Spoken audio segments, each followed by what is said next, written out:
The following video contains material owned and created by Rooster Teeth. Before watching this video, please support Rooster Teeth by watching the original video on their website. Link is in the description below. Thanks, guys.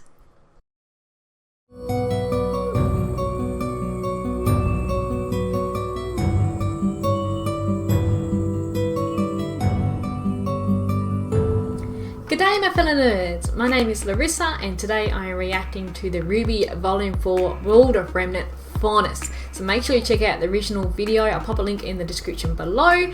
It'll be on Rooster Teeth's website if they don't put it on YouTube. So make sure you watch that first before you watch this reaction.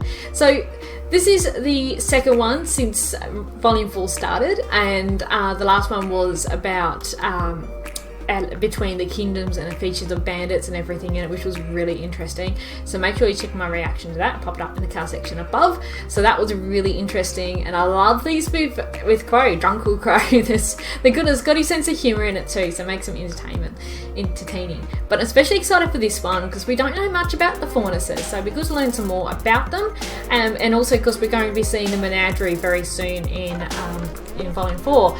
Gray did do a tweet on Twitter saying, like giving a little bit of a hint of what's to come, and there was screenshots of Blake and Son look like they're at the menagerie with Blake's family, so that's exciting. So I guess that's why they're doing this now, because this is chapter 5, so chapter 5 will be the following week. So let's get into it anyway, so let's get it started.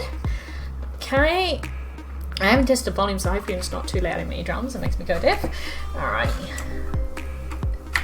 Alrighty, so let's start the video. Oops, get a big screen. Go. Let's start the video.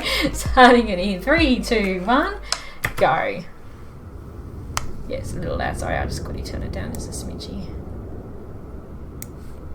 Okay. Faunus. Woohoo! You know, most of us spend a lot of time talking about mankind versus Grimm. Yes. Technically, there is a third party in the mix. The Faunus. The Faunus. The fox Faunuses too. In case you're not in the know, Faunus are a species on Remnant that appear to be human in just about every way. Every way but one. Each got animal Faunus features. is a single animalistic trait. Single, Some more apparent than others. Ram horns, tiger claws, cat ears. Blake! I swear, on my huntsman's license, I once saw a guy regrow his severed lizard tail. Really? No amount of drinking can make you forget that pretty picture. Yeah, that would be Everyone's gross. Faunus have been around as long as mankind, if not a little longer. History gets a little fuzzy past a certain point. We do know that their kind and ours are completely compatible from a biological standpoint. Interesting. Okay. Take 2 wolf Faunus, and you get a little wolf cub kiddo. Aww. A wolf Faunus and a human also typically means your little bundle of joy's teething phase could get a little dicey. But if you take a wolf Faunus and a bull Faunus, for example, yeah. How would that work? complete roll of the dice. Oh, okay. You know, you could be cleaning up your son's shedded snake skin. Scientists are still scratching Craig doesn't their love snakes or heads when it lizards. comes to, a lot about the Faunus. But science isn't the real problem. It's how we all get along. Or in this case, how we don't. Yes. Early man was scared to death of the Faunus. Oh, And right. honestly, it's not too hard to sympathize with that. Seeing something that looks like you and acts like you walk out of the forest and reveal a pair of fangs can be a little upsetting. Yeah, I can see that. Like most things man doesn't understand, all sorts of rumors and stories surround the Faunus. People avoided them like the plague, pushing them out of settlements and sometimes even hunting them down. Oh, how horrible. Man began to outnumber the Faunus, and the Faunus began to consider man nothing more than a hostile species. Can't really blame them. No. These clashes between species were unavoidable, as land that was safe from the Grimm was in constant short supply. But it was the Grimm that finally brought humans and Faunus together for the first time. Alright. A village in Sanus fell under attack, and the only reason anyone survived was because the humans and Faunus united against the common Yay. enemy. It was a step in the right direction, but it didn't fix everything. No. Once humanity learned they weren't so different from the Faunus, they still used those differences as an excuse to exploit and alienate them. Yeah. The treatment of the Faunus differed around the world, and things wouldn't improve much for them until the Great War. Veil and vacuole against mantle and mystery. Ah. A war like anyone had ever seen.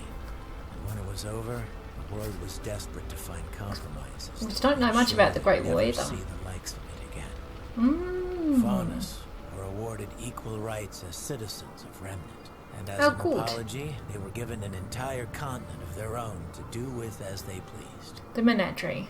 There were some that saw this as fair and just, but many saw it for what it really was. A slap in the face from a nation of sore losers. Yeah. And so Menagerie was born. Oh, we're going to Still learn more about Faunus all them. over the world, though the fair treatment they were promised varies in quality from place to place. But Menagerie will always be their safe haven. Here's the thing, though. You can only push and prod people so much before they reach a tipping point. Yeah. Pack those people together, it just makes it all the easier for them to get organized and get even. White Fang. Interesting. Is that hinting towards something? Hey, Corey? Down, down, down, down, down, down, down. Awesome as always. That was great. Enjoyed it. That was really interesting, wasn't it? We got to learn so much about them, about their lifestyle, the biology, the history. It was really interesting. Because, yeah, I wondered if there could be like half human, half faunus, but it looks like the faunus trait is more dominant. So they're going to, would always have a faunus. The child would have a faunus ability. But yeah, if you mix two different races of faunuses, then you could get a mixed bag. And Crows doesn't seem to like lizards or reptiles very much, by the sounds of it. That was funny.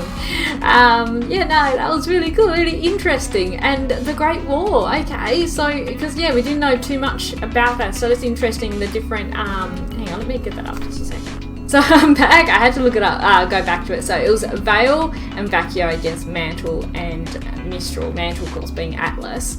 As we saw in the previous World of Remnants, the ones before the volume started. So that was interesting because we didn't really know too much about the Great War really and who was opposing who. So that was really interesting, and it makes sense from the previous World of Remnants as well. So yes, that was cool to see that as well as learning about the fauna. So anyway, overall I really enjoyed this World of Remnant. I love these. I'm looking forward to seeing some more. I guess we'll get 2 more during the course of Volume 4. Let me know what you think about it in the comments below. Give the video a like if you enjoyed my reaction, and I'll see you all guys all in the next one. Okay, bye. Well, I guess you lost some brain cells along with that arm. Oh, that was a bit cold. He really dropped the cup.